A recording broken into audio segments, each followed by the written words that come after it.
Shall the youth of Zion falter in defending truth and right?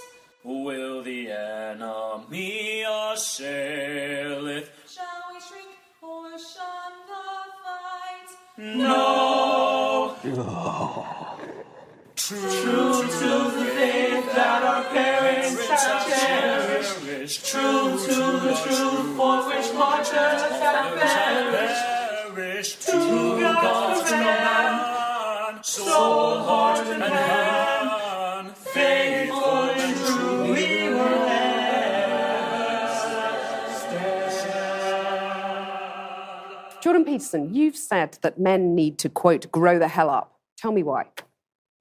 Well, because there's nothing uglier than an old infant. Hey.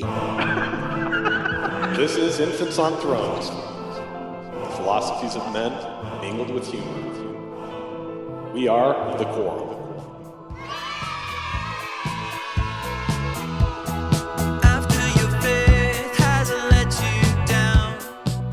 Welcome back to Infants on Thrones. I'm Glenn Ostland. And what do you do when you've been raised your entire life to believe in absolute truth? And then you find that the absolute capital T truth that you were wisely building your foundation upon isn't quite as absolute or capital T-ish as all that. Does it make you want to not wake up in the morning? Like, I don't think that I'm ever gonna get up at 6 and help somebody move. Does it make you not want to do service for others, like helping your friends move anymore? Think about it. Like, how much like in interpersonal service have you done since you left the Mormon community and no longer thought, oh, I'm gonna literally go to heaven and like create a universe? Does it make you question the nature of truth altogether? It's still bullshit. And like, what does that mean, bullshit? What do you mean it's bullshit? Now, on last week's episode, you may have heard Tom and I briefly discuss Jordan Peterson and his discussion about truth with Sam Harris.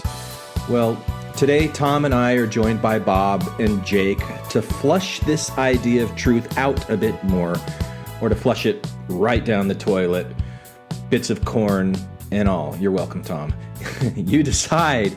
You can decide what we're doing. You can decide the truth of things, because that's what truth is. It's just whatever you decide, right? Isn't that the nature of truth? Anyway, if you like this conversation and would like to hear more like these, please consider supporting us on Patreon for as little as $1 per episode, up to whatever monthly limit you decide. And for those of you already on Patreon, I'm putting together a little bonus follow-up Jordan Peterson and Truth episode just for you. But for now, let's get to today's discussion. Tom, why don't you start us off? So I definitely want to hear you guys' take. Just a little bit of background. If you guys are all swept up in the wave of Jordan Peterson, if you're now one of his cronies. And also, because I think that most of us are probably Sam Harris fans, but I definitely want to hear if any of you disagree with him fundamentally, I guess, or even substantially, especially on that particular conversation, because I think that'd be helpful to kind of give us a bearing of where we all stand. Jake and I talked a little bit about it, but what did you say, that you're still relatively new to Jordan Peterson? Yeah, I don't know. I don't know a lot about Jordan Peterson. I mean, I know of him because he's been kind of in the zeitgeist over the past year or so, but like, I don't know. I haven't really engaged with his stuff directly. And I know, was it Glenn? You said that you were pretty familiar with him. Did you read his book? I got halfway through his audio book, and I had to stop listening because his voice drives me nuts. His voice, not the content.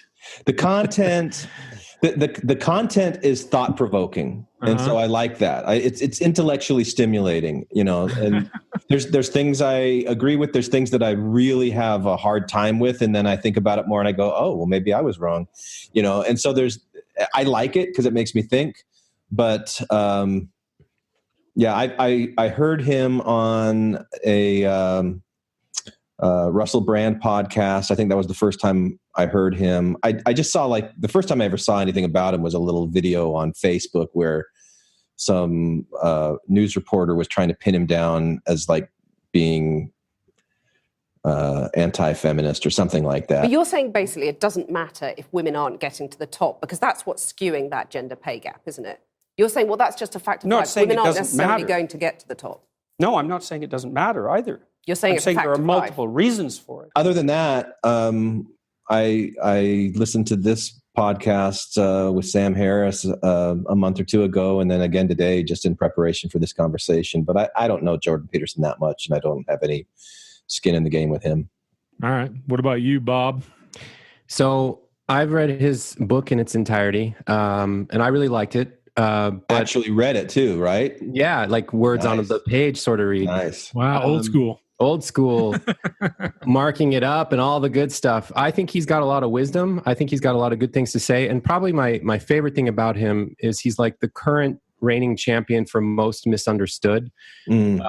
So he's the guy that's the catalyst for everyone else looking like idiots, way more than he ever looks like an idiot himself. Though I wouldn't put it past him. We all have our moments when we're not at our best, but it's just so funny to see him be the reason other people, get all flustered and then start making really basic mistakes when it comes to debating or having coherent thoughts. So I find that fascinating. He's super misunderstood and is kind of this perpetual villain for a lot of the left, if I can use that broad term.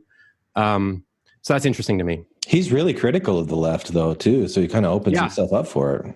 Yeah, he does. But even if he opens himself up for it, that's no excuse to have a faulty argument in response, which the left is really being challenged by him because very few people have effectively, brought it back to him on a level that's even reasonable. So I think that's interesting that he's finding a lot of these ways in which the left thinks they have the problems of the world solved, but then they don't necessarily, because he's challenging a lot of them. And I know I'm super in like abstract land here. I don't know.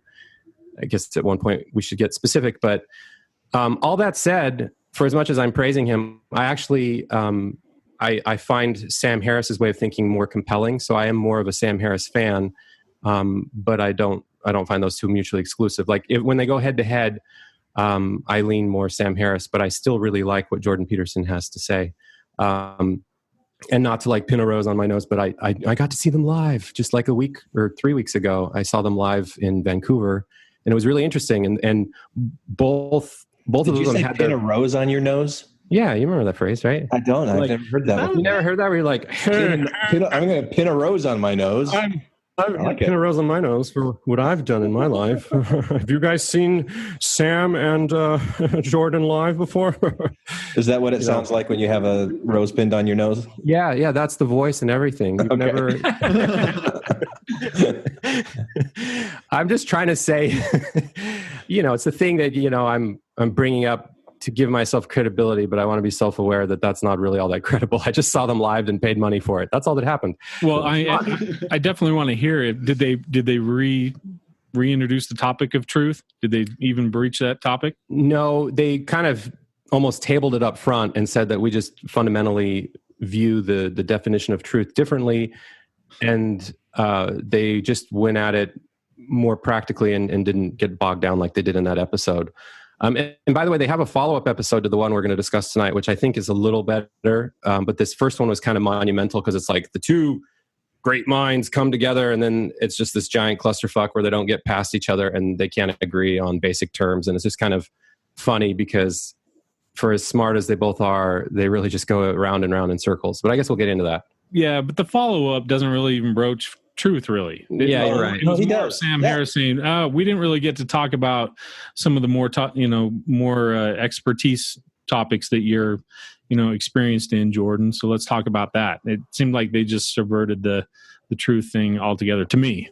Oh, I thought about midway through, they got into it again, but in a much more productive way because they'd learned from the mistakes of the first one. And Jordan Peterson brought it up a little bit because it applied to what they were saying about religion and Christianity and whatever. But anyway, are we just as a check on the topic? I don't know if it's worth like contextualizing where they fit in the larger. Did you guys read that New York Times article on the intellectual dark web and this new, emergence of personalities that are not beholden to a network or a 20-minute news show where everything has to be a 5-minute interview blurb, and now it's all this long-form discussions. I haven't read it, but I know it's been referenced a lot in podcasts I've been listening to. I guess Rogan's in there, Shapiro's in there, Dave Rubin's in there. Yep. It's quite the cast of characters, and they all adamantly disagree with each other, which is kind of ironic because, again, most of the left sort of groups them together in this weird way. Like, these people say things that we don't know how to deal with and we disagree with. Wait, is that what they say? Because it seems like the left say that a lot of them call them alt-right. Well, that's the most extreme. That's like the lefties of the left will just revert to that, and they'll be like, they're alt-right. And that's completely inaccurate and just is just a position that is lazy and means like, oh, so you're like alt-left if you're going to go that way. I mean, I could describe titles just as fast as they can, but neither way is it helpful, because they're definitely not all right. They all disown and discredit or distance themselves from most of the alt-right tenets, which we could get into. But it is funny how, because there's this spectrum of approaches to this type of philosophy, if you're closer on the spectrum to the side that's this side that's super evil for a lot of people, or for all of us, really. I mean, nobody wants to be associated with the alt-right. But if you're like closer to them somehow than somebody else, then the person who's not as close to them as you gets to call you alt-right. And it's just this weird, like, oh. Well, it's not just that. I don't think it's just that. I mean, I think that there is like a correlation there in the sense of they are grabbing, like, Jordan Peterson, Ben Shapiro's content is being ingested and retweeted, and like a fairly large contingent of their adherents and their core audience is in that like alt-right, and not in like a euphemistic way, or not in a way that's like self-described alt-right. Like that, there is a correlation there. Like, it's even if they eschew, and I don't want to paint them all with the same brush, but even if they eschew the alt-right's philosophy, it's not out of nowhere that people are drawing those connections. Says the one skinhead sitting next to the other skinhead. Ooh. I think they're not to tie a stick to my dick, but I am, or pin a rose on your nose, perhaps. Not to throw a pie in my eye, but I think I'm much better looking than a skinhead, I think. Yeah. You're a good. If I were to subscribe to the alt-right, I'd want it to be you. Is that a compliment? I don't know, but no. But I think there are two things there that you said that are worth parsing out. I think. One of them is that they get blamed for their audience. So they do, a lot of these people, less Sam Harris and more Peterson and Rubin and some of these others, they get like some overlap from the alt-right in terms of the audience that they serve.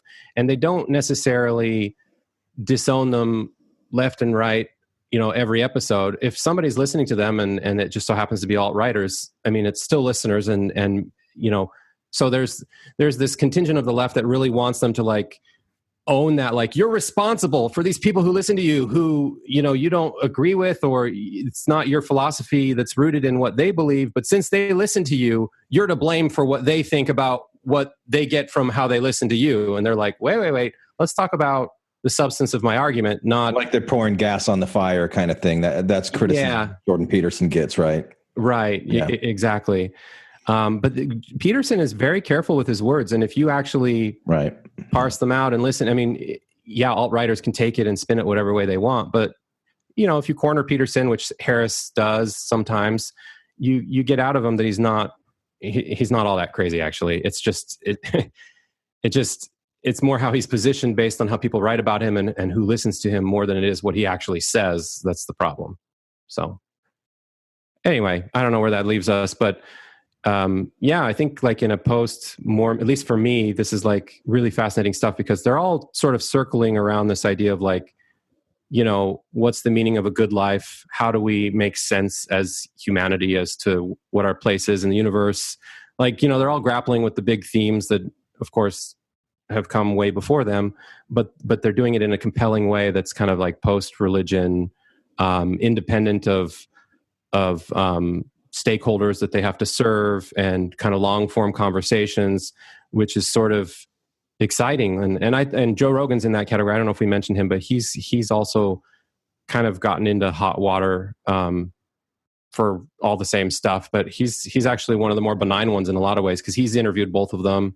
And there's just these guys who all have their own podcasts and talk for hours on end about, life, the universe, and everything. And a lot of people don't like it, and that's fascinating. Well, to build off what you said there, Bob, I think to me, one of the reasons why I actually enjoy being a spectator of all this stuff, because you do see tribalism, right? And you see this binary thinking that people have got to lump people in categories and in camps. And just the fact that somebody, and I listen to Joe Rogan pretty extensively, and I listen to Sam Harris, and I have gone into Ruben's camp a little bit and Shapiro a little bit. But if you really hear them and you listen to them and you try to understand where they're coming from, they're not these, they don't deserve a lot of these labels, especially the negative labels that they're being put in.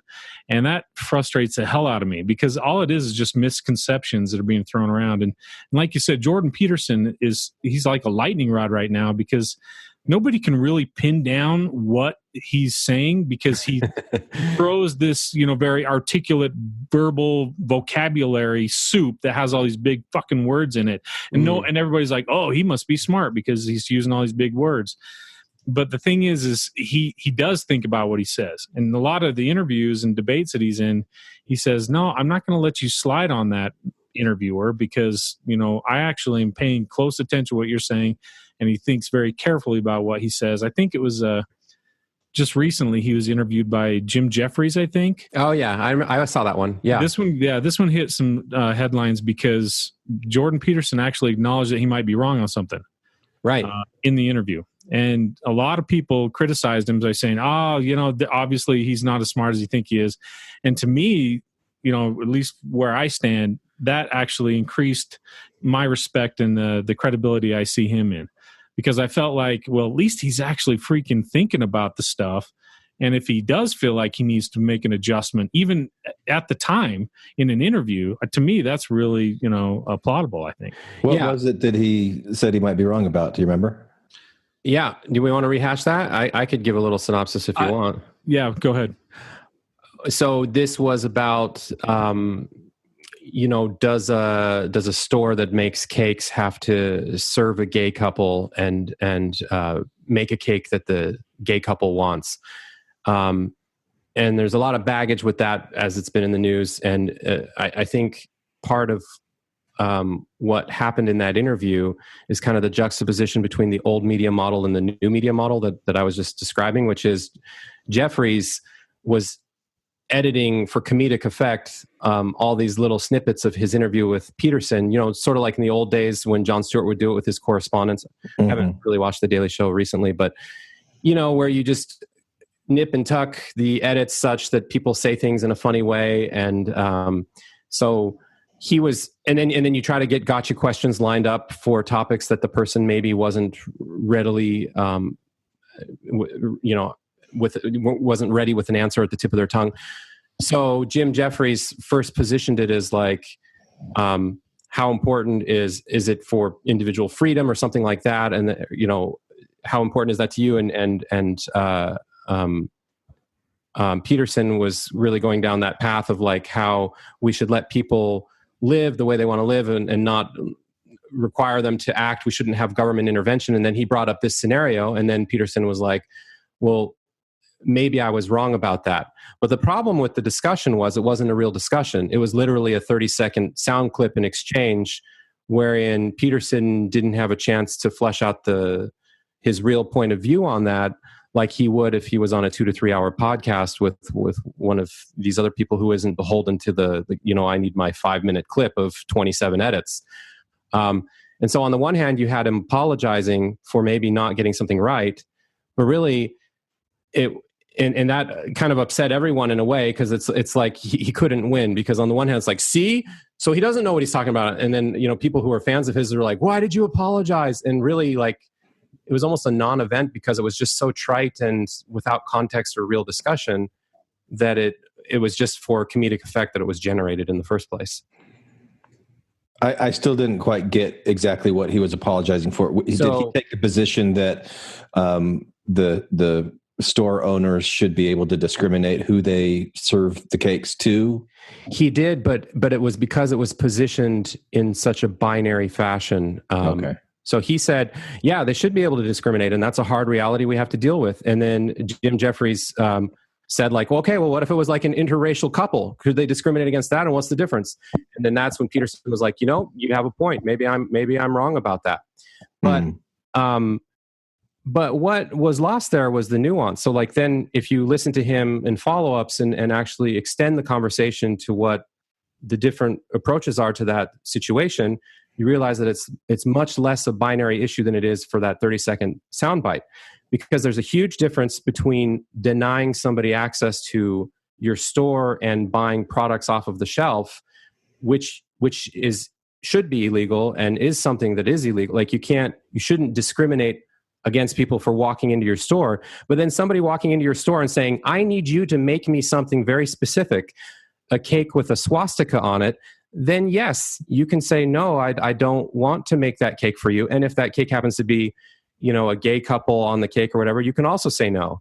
And that's where none of that could really come out in the discussion. And, and then we can debate if there are these, degrees and lines where a swastika is not okay or is okay to reject as a custom cake you want to make. But the discussion really should be about the customization and the forcing of somebody to create something for somebody else against their principles, and not just somebody walking into the store and picking something off the shelf, which is how everybody reads it because they don't get past that initial soundbite version of the story.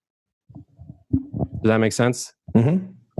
Well, it kind of builds off of Jordan Peterson's MO, I think, where to me, every time I think about what he's about to say when someone asks him a question, it always goes to, well, it's complicated. Yeah, that's his MO, that's for sure. It's never clear, and it takes forever to get a straight answer from him. And obviously, we'll transition into this, the definition of truth. I guess I should just say I am a mediocre fan of Jordan Peterson. I read his book as well. I actually didn't like it. Oh yeah, which book? The 12. Okay. 12 Rules for Life. I was talking to Jake about this. I'm going to read this list. If you guys don't know the 12 Rules for Life.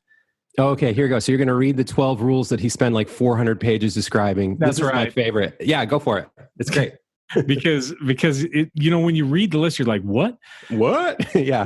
The number one is stand up straight with your shoulders back. Mm-hmm. Number 2, treat yourself like someone. I liked that one though, because he talked about lobsters. Right. And number 2, treat yourself like someone you are responsible for helping. Number 3, make friends with people who want the best for you. Number 4, compare yourself to who you were yesterday, not to who someone else is today. Number 5, do not let your children do anything that makes you dislike them. I agree with that one. Yeah. Number 6, set your house in perfect order before you criticize the world. Don't be a hypocrite. Yeah. Number 7, pursue what is meaningful, not what is expedient. Number 8, tell the truth or at least don't lie. Great. Number 9, assume that the person you are listening to might know something you don't. That's a good one.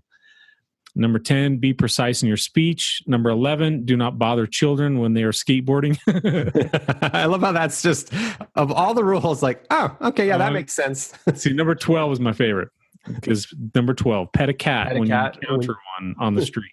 By the way, bad advice. I'm just going to go ahead and say, did you read it though? Don't pet a strange cat. Don't pet a strange. You have no idea where that cat's been. I've done this my whole life, even before he made it a rule. And where has it gotten me? Look, we all know about your ringworm, Bob. I told you that in confidence.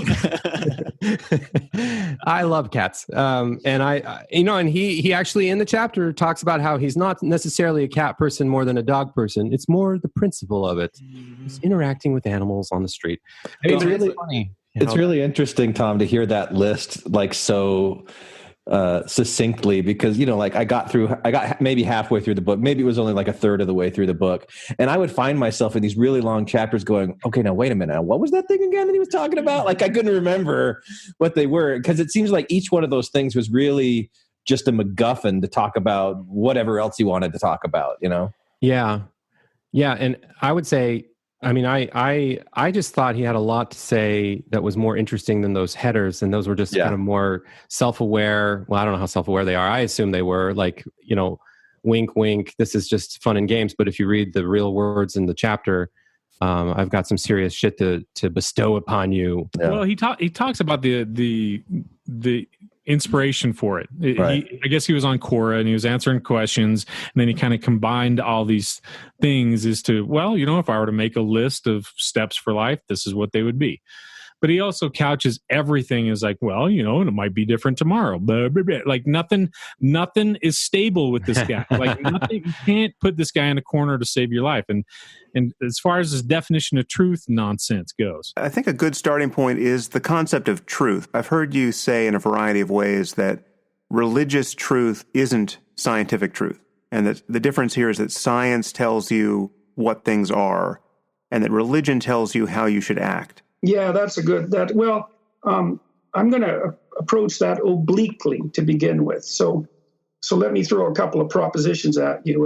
And I know that you don't accept Hume's distinction between an is and an ought, you know, that you're willing to challenge that, and like, fair enough, you know.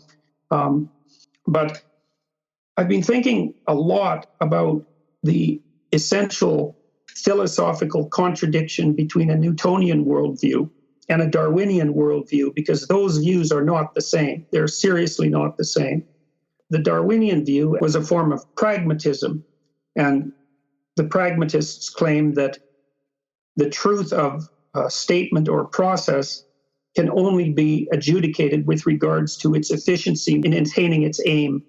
And so their idea was that truths are always bounded because we're ignorant, and every action that you undertake that's goal-directed has an internal ethic embedded in it, and the ethic is the claim that if what you do works, then it's true enough, and that's all you can ever do. And what Darwin did, as far as the pragmatists were concerned, was to put forth the following proposition, which was that it was impossible for a finite organism to keep up with a multi-dimensionally transforming landscape, environmental landscape, let's say.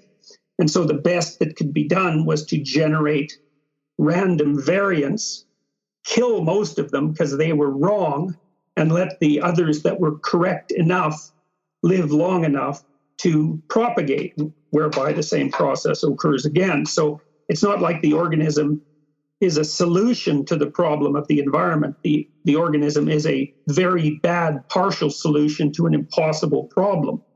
Okay, and the thing that about that is that you can't get outside that claim. I can't see how you can get outside that claim if you're a Darwinian, because the Darwinian claim is that the only way to ensure adaptation to the unpredictably transforming environment is through random mutation, essentially, and death, and that there is no truth claim whatsoever that can surpass that.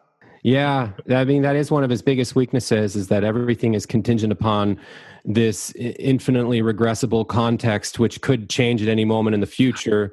And then there's this like ultimate end game of, well, don't overthink it or overdo it, because, you know, thousands of years from now, we could find out that all the science that we're basing our life off of is wrong. And it's like, technically there's a possibility that that's true, but I think we can operate in a world where we can just kind of run with the 2 + 2 = 4, Jordan. You know? Right. You know, a scientist with any sense would say, well, you know, our truths are incontrovertible. Let's look at the results. And we could say, well, let's look at the hydrogen bomb. You know, if you want a piece of evidence that our theories about the subatomic structure of reality are accurate, you don't really have to look much farther than a hydrogen bomb. It's a pretty damn potent demonstration. And so then I was thinking, well, imagine for a moment that the invention of the hydrogen bomb did lead to the outcome, which we were all so terrified about, during the Cold War, which would have been, for the sake of argument, either the total elimination of human life or perhaps the total elimination of life. Now, the latter possibility is quite unlikely, but the former one certainly wasn't beyond comprehension. And so then I would say, well, the proposition that the universe is best conceptualized as subatomic particles was true enough to generate a hydrogen bomb, but it wasn't true enough to stop everyone from dying. And therefore, from a Darwinian perspective, it was a insufficient pragmatic proposition and was therefore, in some fundamental sense, wrong. And perhaps it was wrong because of what it left out. Maybe it's wrong in the Darwinian sense to reduce the complexity of being to a material substrate and forget about the surrounding context. So that's the whole point of this episode, the definition of truth. Sam Harris is working diligently, like over the top, trying to nail him down. Like, okay, Jordan, there are facts that are indisputable. They are not up for debate. They're not some nuanced, complex, let's wait and see how things shake out bullshit. There are certain things that are objectively real. Where I disagree with you is you seem to be equivocating on the nature of truth here. You're using truth in two different senses and finding a contradiction that I don't, in fact, think exists. So as you say, we can build hydrogen bombs. And so the conversation about the structure of the atom, at the very least, the conversation about the amount of energy hidden in the otherwise nebulous structure of an atom, that becomes, very well grounded in facts that we all can agree are intersubjectively true. And that's what it seemed like he just kept pounding over and over and over again.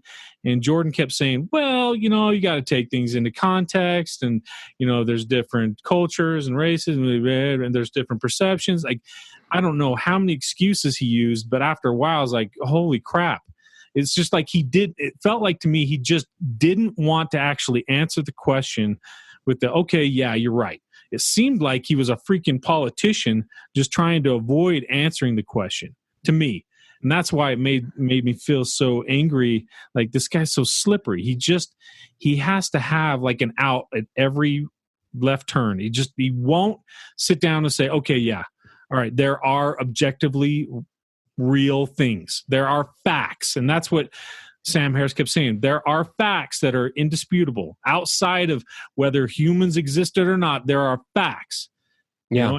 And Jordan would not relent. He's like, well, that's on our perception, and we're looking through it through the lens of our consciousness, and who's to say that that's perfect, and blah, blah, blah. Like, oh my God, he can't even just say, okay, the universe is real. No.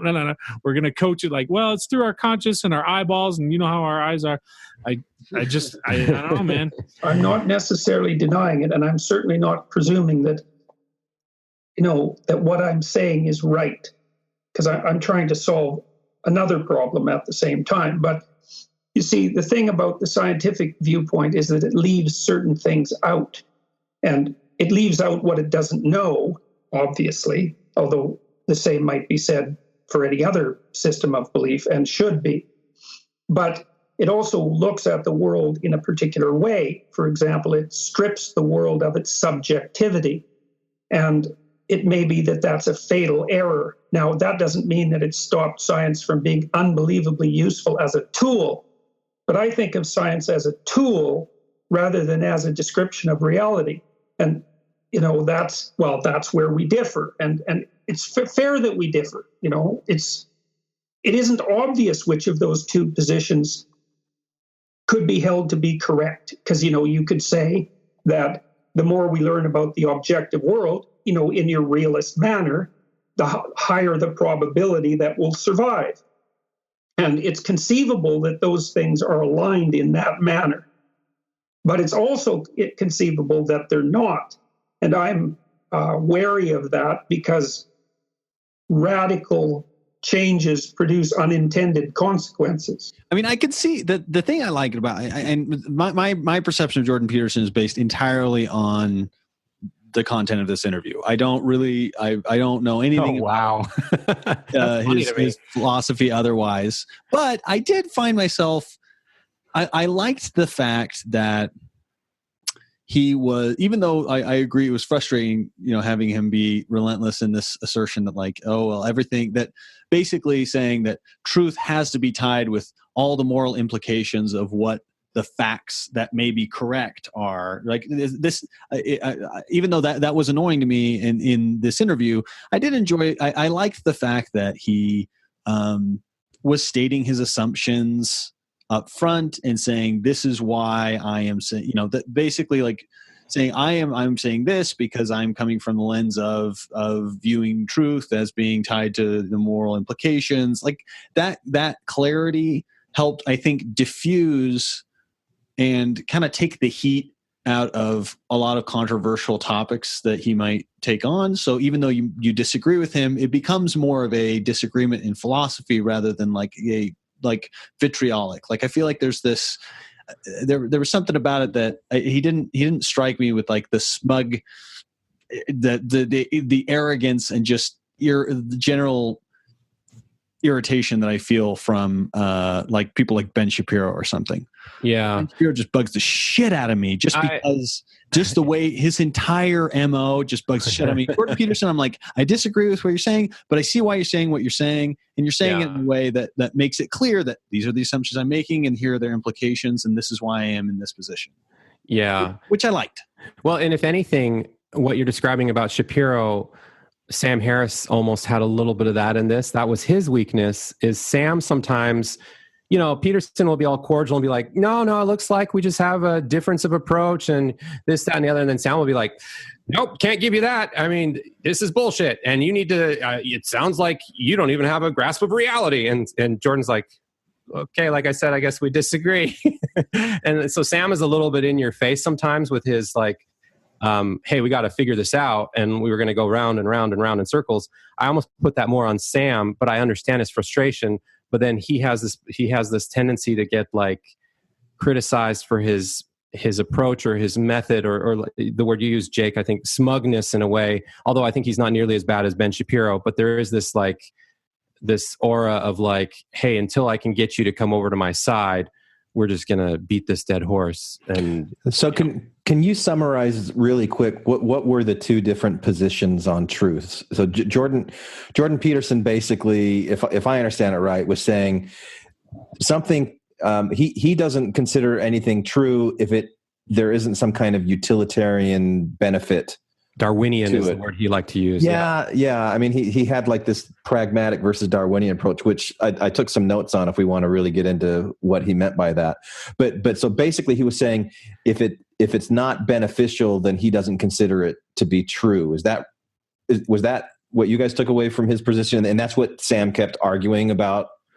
Yeah. Like the good example that drove this home is Jordan liked to say, hey, there's no fire in this room I'm sitting in while the house is on fire. So technically, according to Sam's definition, there is no fire in the room, but Jordan is saying that's not real truth because the house is on fire. And so Jordan wants to redefine truth based on its utility in terms of the ultimate the survivability of the person in question that's relying on these truths, versus Sam saying, that's a different question entirely. Truth is independent of the consequences of bad questions being asked, which is, limiting yourself to only the room instead of the house when you're analyzing what's going on.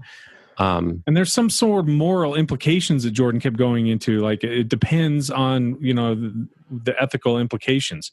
Yeah. Sam kept asking about that. Like, why does that matter? Why does it matter what the moral implication is of what is true? And frankly, when I listened to this for the second time today, I still came out almost exactly how I felt the first time.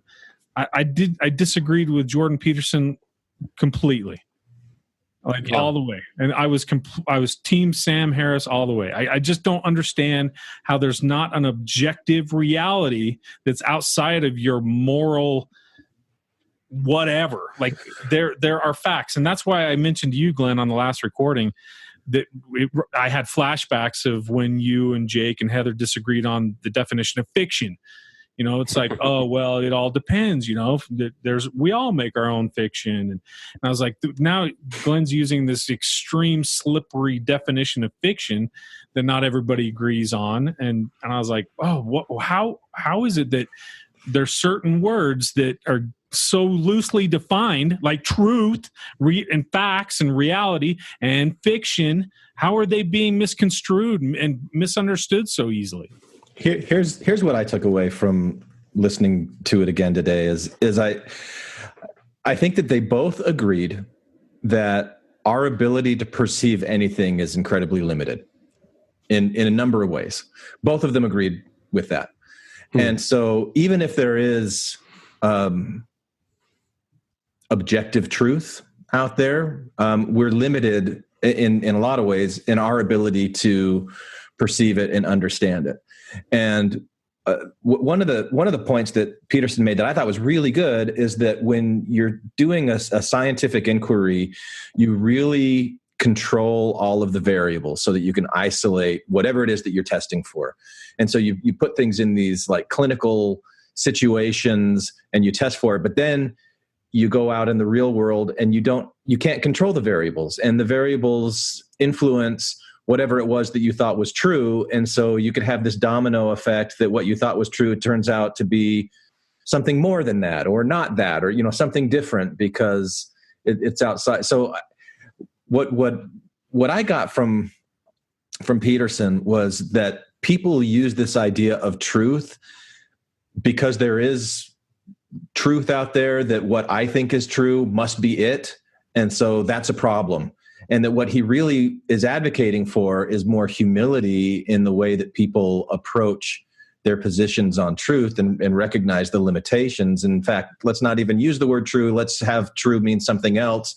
And he's totally in the minority on the definition that he wants to use for truth. Believe me, this point I'm pushing is part of the reason that I got to where I got. It's exactly this issue, because I realized that it was necessary for our attitude towards science to be nested in something else, which was a higher moral conception. And if I'm not mistaken, you just made the claim that, if there are scientific things that we could mess with that might destroy us all, it would be better if we didn't. Okay? Yes, but by what standard? We will get there, but they will be no less true. You clearly have to have a conception of facts and truth that is possible to know, that exceeds what anyone currently knows and exceeds any concern about whether it is useful or compatible with your own survival even to know these truths. Okay, well then I would say that I don't think that facts are necessarily true.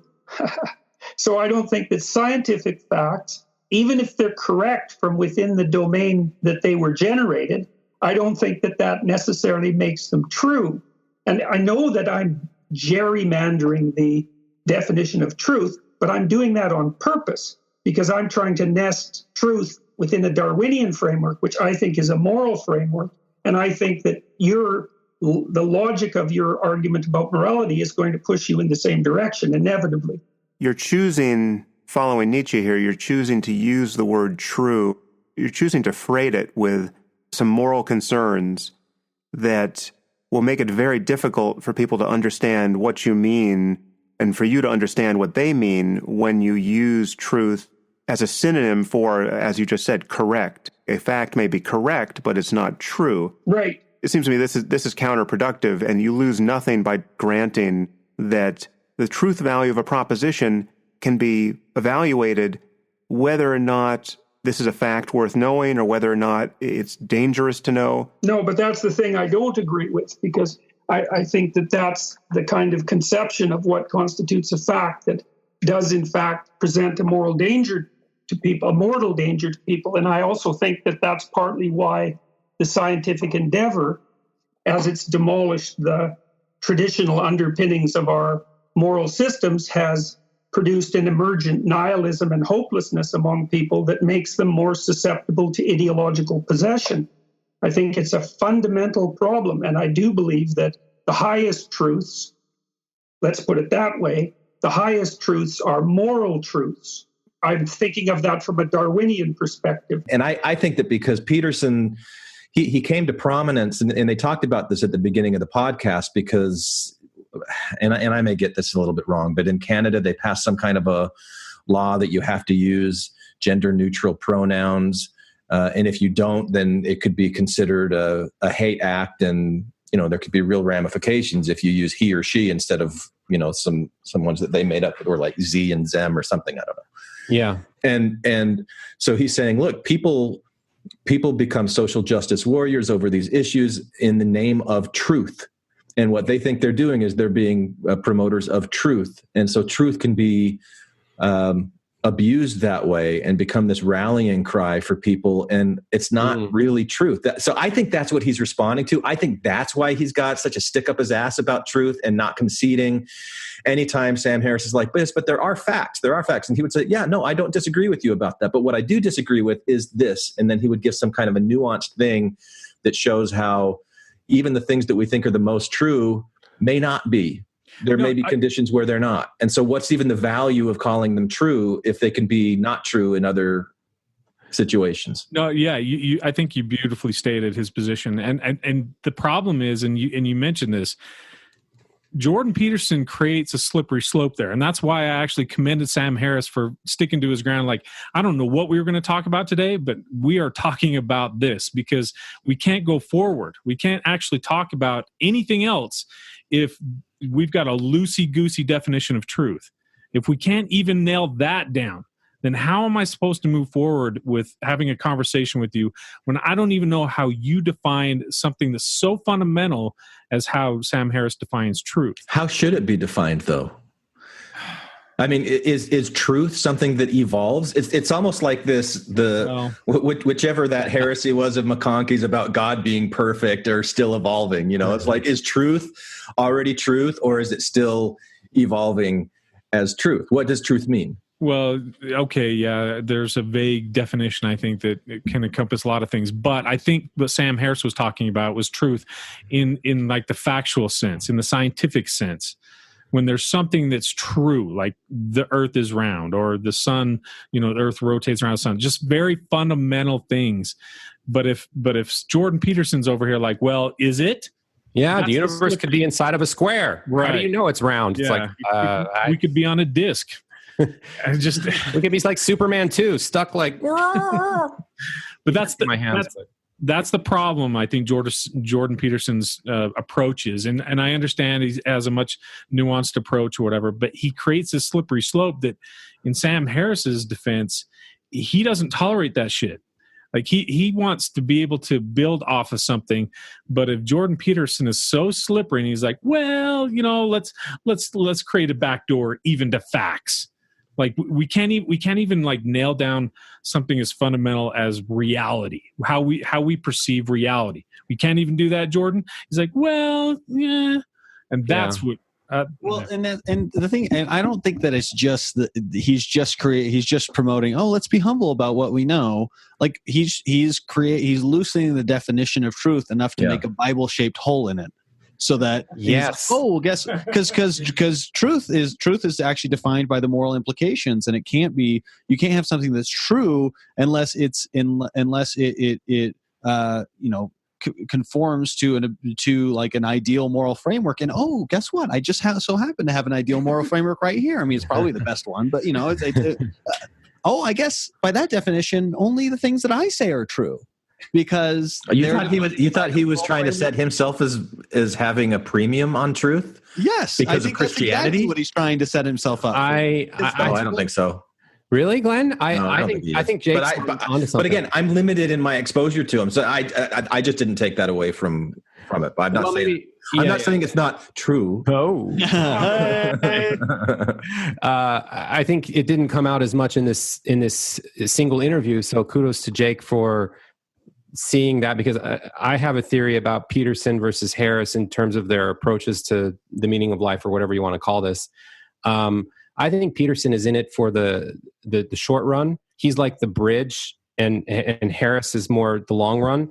So Peterson like retrofits his ideas and philosophies exactly as Jake stated, so that there's this Bible-sized hole that just so conveniently fits into it. And if you've watched any of his lectures on the Bible and reinterpreting it for the modern day, he does a lot of interesting stuff with it that is valuable and full of wisdom, but is very, like, to me, feels like a retrofit. And it's kind of the same way when I saw them live on stage. At one point, Sam asks Jordan, so why don't you define what God means to you for me so that I can understand? And Peterson just went on and on. And it was like this super complex, like, well, God isn't necessarily a person, but he could be. But then he's like morality, but not entirely. But then he's this. And then like at one point, Sam cuts him off and is like, how many people do you think when you ask, do you believe in God, would be even like within 3 deviations of what you just said? And of course it's no one. And that's just like Peterson's MO, is retrofitting, this way of these ancient stories, making sense of the human condition. And Harris wants to just move on and be like, no, let's just reset. We're better than that. Humanity can do better than what these bullshit stories taught us for their time and place in the past. We can analyze them as historical artifacts, but why do we have to be beholden to them as these like genius morality tales that you think they are, Peterson? And I think that's their key difference. Is one is Peterson is kind of a little more beholden to the religion has a place and is valuable in this storytelling morality way. And Harris wants to move past it and say, it's a stepping stone. We're past that. Let's just reset. Well, and that's an area where I think that Sam Harris is wrong, because really, because I think he's past it. That's great. Right. Most people are not past it. Most people are still in it. Most people are absolutely still in this place. Hence the bridge idea. The follow-up conversation that they had a month after this one that we're talking about now, the one we're talking about now is episode 62 of Waking Up, and then the follow-up was episode 67. And on episode 67, Sam gave an example of just this little satirical thing that he created where he like randomly opened up a book and he found a recipe, and then he started like spinning the recipe to have this significant religious, like 3 is like the Trinity, or 3 teaspoons it's really good. Of sugar is like, it's very funny. We should insert it. Actually, it's pretty good. Yeah, I could put it in there. I walked into the cookbook section of a Barnes and Noble, and with my eyes closed, just ran my hand down the shelf and grabbed a book and opened it at random and looked at the first recipe I saw. And the book turned out to be a book called A Taste of Hawaii, New Cooking from the Crossroads of the Pacific. So here is what I wrote in this endnote in The End of Faith. And therein I discovered an as yet uncelebrated mystical treatise. While it appears to be a recipe for wok-seared fish and shrimp cakes with Ogo tomato relish, we need only study its list of ingredients to know that we are in the presence of an unrivaled spiritual intelligence. Then I list the ingredients, right? So there's 1 snapper fillet cubed, 3 teaspoons of chopped scallions, salt and freshly ground pepper. There's a long list of ingredients. And then I go through with a mystical interpretation of this recipe. And I'll just give you a few sentences to give you a sense of it. Sounds like you're getting dangerously close to paranoid schizophrenic thinking there, Sam. That's the thing. I mean, this is obviously crazy because I know how I did this, but this is as valid sounding, or so I would argue, as most of what is produced in this genre. So when I say the snapper fillet, of course, is the individual himself, you and I, awash in the sea of existence. And here we find it cubed, which is to say that our situation must be remedied in all 3 dimensions of body, mind, and spirit. Now you have 3 teaspoons of chopped scallions. This further partakes of the cubic symmetry, suggesting that which we need add to each level of our being by way of antidote comes likewise in equal proportions. The import of the passage is clear. The body, mind, and spirit need to be tended with the same care. Salt and freshly ground black pepper. Well, here we have the perennial invocation of opposites, the white and black aspects of our nature. Both good and evil must be understood if we would fulfill the recipe of spiritual life. Nothing, after all, can be excluded from the human experience. This seems to be a tantric text. What is more, salt and pepper come to us in the form of grains, which is to say that the good and bad qualities are born of the tiniest actions, and thus we are not in good or evil in general, but only by virtue of innumerable moments which color the stream of our being by force of repetition. Then there's a dash of cayenne pepper, clearly of being of such robust color and flavor it signifies the spiritual influence of an enlightened adept. I go on, and this is all bullshit because it's meant to be bullshit. I mean, again, this is a random text that I'm giving a highfalutin spiritual interpretation of. But my point is, you can do this with anything. And religions have been doing this for millennia with specific books, which even by the merits of fiction, for the most part, I mean, there's some exceptions here. I'll grant you that there's some bits of the Bible that stand comparison with the rest of world literature, but much of it doesn't, right? Most of these books are profoundly mediocre. The Quran is as mediocre a book as I've ever seen on any subject. I'll grant that maybe the Arabic is beautiful. I don't read Arabic, but the content of the book isn't. And this is true of most religious writing. And the fact that most people, most of the time, have found profound meaning in much of this work is not proof otherwise. I mean, again, if you found me a culture that was doing what I just did to a recipe in a cookbook, the fact that they had gone generation after generation enamored of that interpretation wouldn't prove anything. And his point was, see, you can do this with anything. Yeah. Okay, what is that proving? What is that like? So what? You're right. You can do it with anything.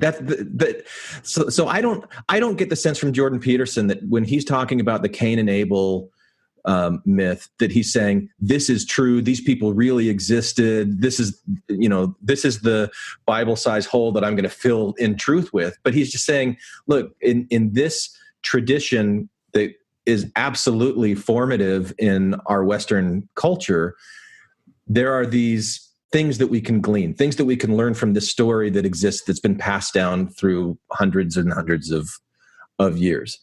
And even if it's based on something that's no more valid or sacred or holy than a recipe out of a book, when just the human need to assign meaning to things and the ability to assign meaning to things, I think is a point in favor of religion, not against it. That could be true. Oh, go ahead. Well, and that's the part of Peterson's approach that it taps into something like an area of unease that I've had for a while, where I can't help but feel like when I look at, so I have close friends and family that adhere to Mormonism all the way, and they're right. Super, and I can see like the meaning that they get out of it. And I can see the way that it's shaping their lives and their families' lives. And there's so much good stuff that's coming out of that for me to be like, but there weren't horses, like feels right. missing the point, Yeah. Like it's like, I feel like I'm missing the point, but I can't go back to the point where I feel like there were horses. And I also can't go back to the point where I really take this story seriously unless I take it factually seriously. Yeah. And so I feel like there's this kind of, there's this kind of vacuum, and it manifests itself in like a lack of community and a lack of like benevolent action and philanthropy that I have in my life now. Like I don't give as much to that. I don't serve, and a lack of like service. There's just this lack of like community ties, this vacuum that's created by the fact that we can't, I just have a hard time separating the mundanities of the facts of the story from their moral purpose in a way that can actually like guide me on how to live my life. And my life feels a little more empty because of that. And I feel like I am searching for something a little bit because of that. And I feel like that's what Peterson's kind of pointing that out by redefining truth to say like, right. Well, it has to be according to a moral framework. So I from that, in that sense, I do kind of, I see the point in what he's saying, and it's kind of hitting on a point of unease for me. But at the same time, there weren't any fucking horses, man. Right. But if a belief in horses leads to these other benefits in your life, then the belief that there were horses in the Book of Mormon would be a true belief, according to what Peterson's saying. But you don't even have to go there. But they weren't. But I agree with you. I don't think that I don't agree with Jordan trying to reappropriate the word truth and have this mean something that it actually doesn't mean. I think that's a misstep. Or God or whatever. Yeah. But I don't even think even though he's not next to Mormonism as we are, he wouldn't care. He would call this a metaphorical truth. So the fact that there weren't physical horses, to Jake's point, which is like this factual claim that is not verifiable and is, the other direction is pretty damn obvious. He would just say, we don't need to talk about that. That's beside the point. It's not like Peterson is team pretend they're horses. He's team, it doesn't matter. That's the wrong conversation. This is a metaphorical truth. And in some ways, maybe this will get me in trouble, but I feel like we've had a little bit of this discussion sometimes with our very own infant John Hamer, because he's kind of, if you ask John Hamer, define truth or define God, he's not going to come up with like answers that you would necessarily expect or that would be like, status quo. And that's to his credit. Like, he's trying to repurpose what religion used to be and take the good parts, and I'm going to butcher, I'm sure he could insert himself here and say it better, but I find some interesting parallels that I can't help but bring up, because there's like these two paths to this worldview. It's like, do you take religion and try to repurpose it and redefine words that people aren't going to necessarily think of those definitions when they first use them? Or do you just disregard it like Sam Harris style and you're like, we're past that. Let's redefine humanity now with what we know, instead of like, oh, this was important at one point, let's not let go of it, and I don't know that there's like a one right answer, but I think it's a valid string of approach. I'm sick and tired of hearing things from uptight, short-sighted, narrow-minded hypocrites. All I want is the truth. Just give me some truth. And that's going to do it for part one of this discussion about truth and Jordan Peterson. Now, there's another hour of discussion coming up for part two, and I suspect that we'll probably be recording another follow-up discussion soon. So if there's any points that you have that you want to hear us discuss, or any questions that you have for any of us, go to our website, find this episode, leave us a comment, and we'll add that to the next time we record a discussion on this topic. Now, we will be recording another McConkie Deadly Heresy segment later this week. We'll also be reviewing the HBO documentary Believer. So that's some of the things coming up. One listener emailed me last week and asked if Infants could create a set of reverse missionary discussions aimed at converting believing Mormons towards ex-Mormonism, or at least to create some kind of a script to help believing Mormons better understand why ex-Mormons left. So who knows? Maybe we'll do something like that. And if you submitted a song for the songwriting contest that I said was going to be in July and maybe still will, I don't know. At some point, I'll get back to you and let you know what the next steps are to make that happen.